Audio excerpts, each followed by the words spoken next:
Hello YouTubers. Right.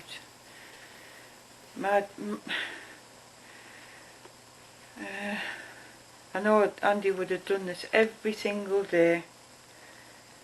A daily vlog of how he was feeling, what was happening, you know, and what he wasn't happy with. Yeah, that's what Andy was like. Yeah. Now, as you can see, this is where his bed was. Just there. Yes, I will sort it out. But that's where his bed was. Yeah. My thing is, it's just early hours in the morning. Yeah, tomorrow it will have been a month, and it seems like yesterday. It'll have been gone a month. Yeah, and I can remember the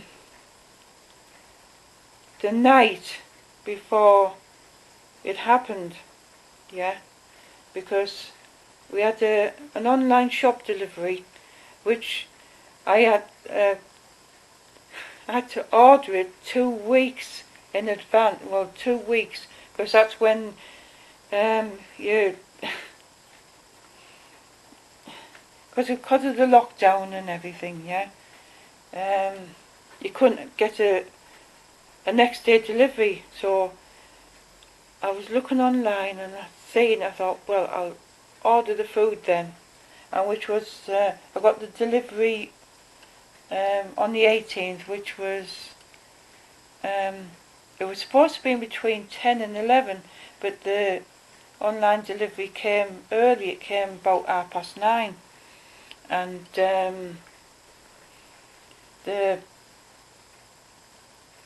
I was putting it away, and Andy would get milk delivered as well, you know.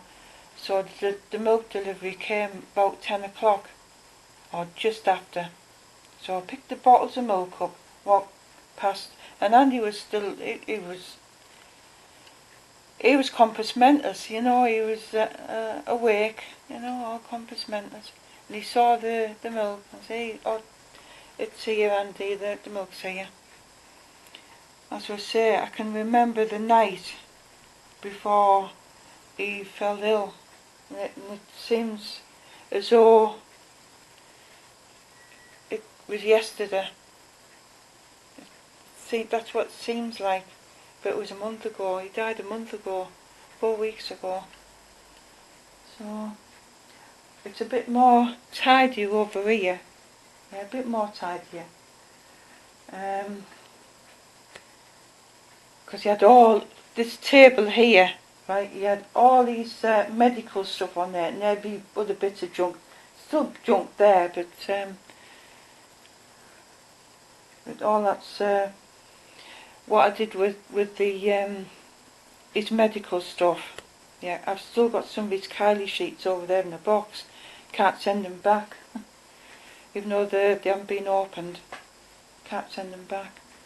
And he had boxes and bags of stuff that was never opened. His catheter bags, his stoma bags, any dressings that he had wasn't open. They went to a good cause. They went to St. Teresa's Hospice, a good cause. So there was about 3 big bin bags full of stuff. So yeah, they've got them. And I'll be going through some more stuff. Because when Andy was going in and out of hospital, he was acquiring sheets and blankets and pillows. Well, the pillows, I phoned up the hospital to see if they wanted them back, and because of this COVID-19, they told me to throw them away. So I thought, well, the pillows are just too good to throw away, because hospital pillows, they've got like this coating on them, you know, like the cover's like dry. You can wipe it over. You don't wash it, you wipe it over. It's like a sort of plasticky stuff. And I gave them away yesterday. Yeah. Because I don't have any use for them. And I'll be giving away some blankets as well. I might sort out all the sheets and see what I'm going to do with them. And anything else, because and obviously Andy's got clothes and things, even though he, for the past 2.5 years, he was naked, because he couldn't wear any clothes because of his sores, yeah, and the abscess, and he couldn't wear anything, and he had bed sores, and he couldn't wear any t-shirts or anything, you know. That's why they always put him in a room on his own in the hospital, because he couldn't be in a room with other people, because obviously he couldn't wear clothes. And I think when they stopped, and it annoyed me at first, you know, all these charity bags coming through the door, yeah, because we were getting loads of them. I've got loads still there, and they stopped doing them. But I think when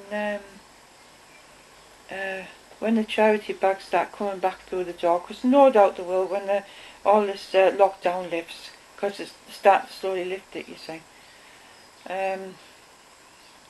I'll be going to his stuff, and we'll be going to charity.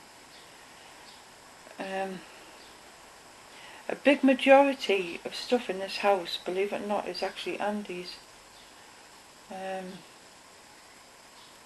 So when I start getting rid of stuff or selling stuff on, the house will look different. It looks a bit untidy at the minute, you know, really untidy. But I'm taking each day as it comes, you know. It makes me sound ruthless getting rid of some of this stuff or selling it on. It makes me sound really ruthless. But the stuff here that I won't use, and it's better to go to somebody else than going to landfill, you know.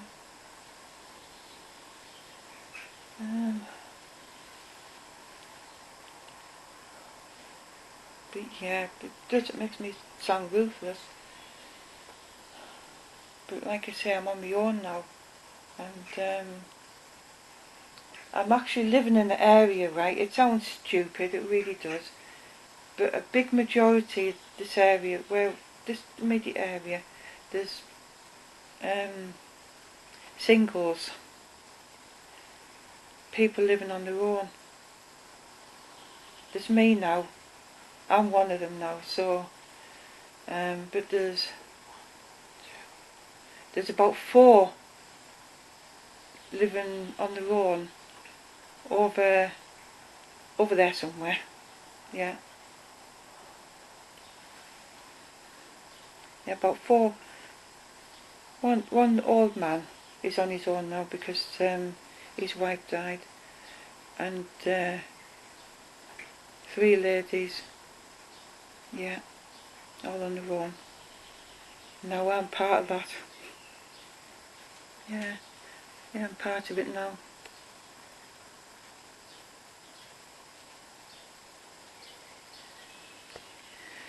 Do you know, I wish there was smell-o-vision on here, because I still cook.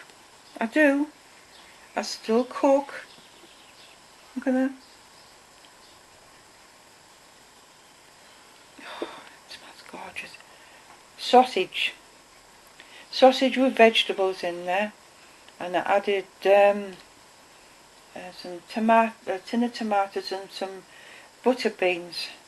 salt and pepper, a little bit of mixed, not mixed herbs, but Italian herbs. Yeah, because it's got they've got oregano and basil in. When you've got tomatoes, it brings out the flavour of the tomatoes. So, oh, it smells gorgeous. Yeah, unfortunately, the other slow cooker, I was washing it. It would have been about 5 weeks ago. I used it. I washed the pot out, and the pot developed a crack. Yeah, it's cracked. And Andy said to me, he said, why don't you put water in it, hot water in it, to see if it leaks? Well, I did, and it does. Yeah, I put it on the the draining board, put some hot water in it, and I noticed there was water on the draining board. Yeah, it leaks. Yeah. So unfortunately, I won't be using that one again unless I can get a pot for it, because I'm sure you can get replacement pots for them. Yeah, unless I can get a pot for it. I don't want to buy a new slow cooker, but I've got Old Faithful here, so I'm using that one. I've had that one a long time. Oh God, yeah. It's when me and Andy first got together, we bought that.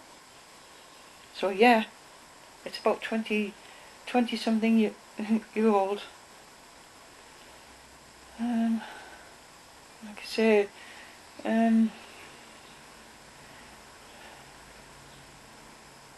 getting through each day. Yeah. The finance part of it was, it still is a bit of it's a waiting game. That's the thing. The waiting game. When I was in a bit of, and I really was, the first 2 weeks I was in a panic state.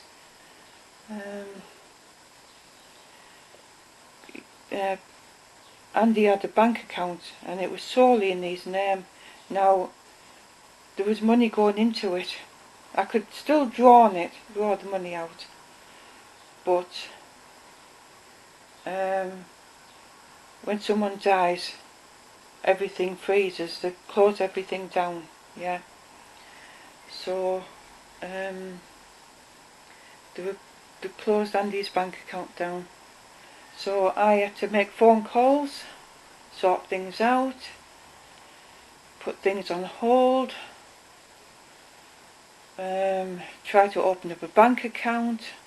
I tried to open up the same bank account as what, in the same bank as what Andy had his.